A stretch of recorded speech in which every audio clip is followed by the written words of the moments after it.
আমি সিলেট সরকারি মদন মোহন কলেজের ইন্টার সেকেন্ড বর্ষের স্টুডেন্ট।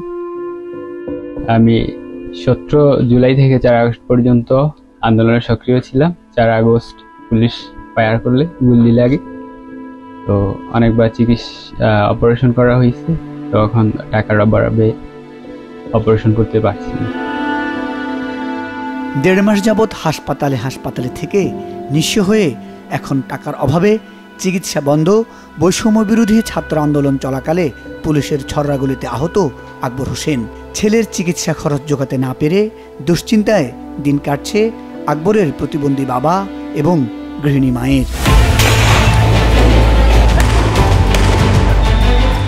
4 আগস্ট সিলেটে বৈষম্য বিরোধী ছাত্র আন্দোলন চলাকালে সাধারণ ছাত্র জনগণের সঙ্গে পুলিশ এবং ছাত্রলীগ যুবলীগের সংঘর্ষ হয়। এ সময় বিপরীত দিক থেকে ছোড়াগুলিতে বুক, হাত, পিঠ সহ শরীরের বিভিন্ন স্থানে গুলিবিদ্ধ হয় কলেজ ছাত্র আকবর হোসেন।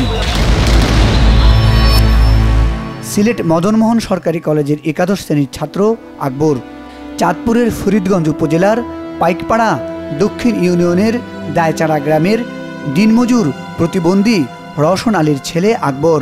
মা ফেরদৌসী বেগম একজন গৃহিণী। বর্তমানে টাকার অভাবে চিকিৎসা বন্ধ হওয়ায় বাড়িতেই আছে আকবর। ছেলের চিকিৎসা করাতে না পেরে হতাশ হয়ে পড়েছেন পঙ্গু বাবা। তিনি জানান, ছেলের পুরো শরীর জুড়ে রয়েছে ছররাগুলির ক্ষত বিক্ষত চিহ্ন। স্থানীয়দের সহযোগিতায় কোনো মতে চিকিৎসা করালেও পুরো সুস্থ করে তুলতে পারেননি।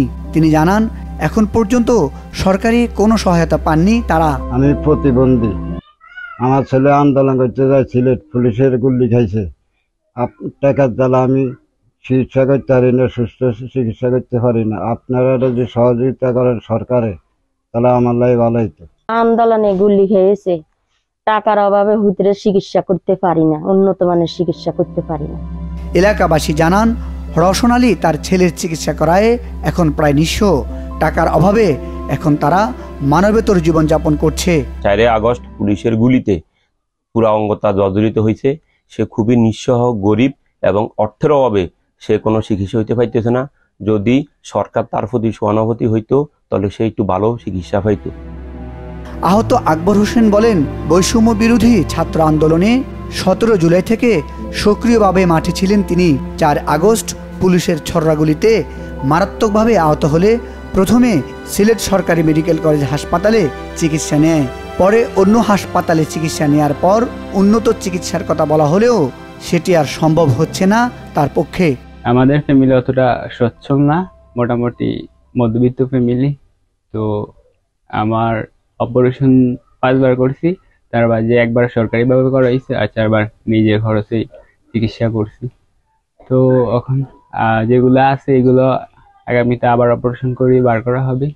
তো যেহেতু অপারেশন করা একটা ব্যয়বহুল খরচ, তো অত খরচ চালানো আমার ফ্যামিলির পক্ষে সম্ভব না।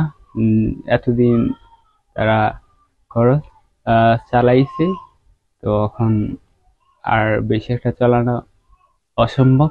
তাই বলবো, সরকারিভাবে যেহেতু চিকিৎসা করা হয়, আমার দিকে যাতে একটু দৃষ্টি দেওয়া হয়।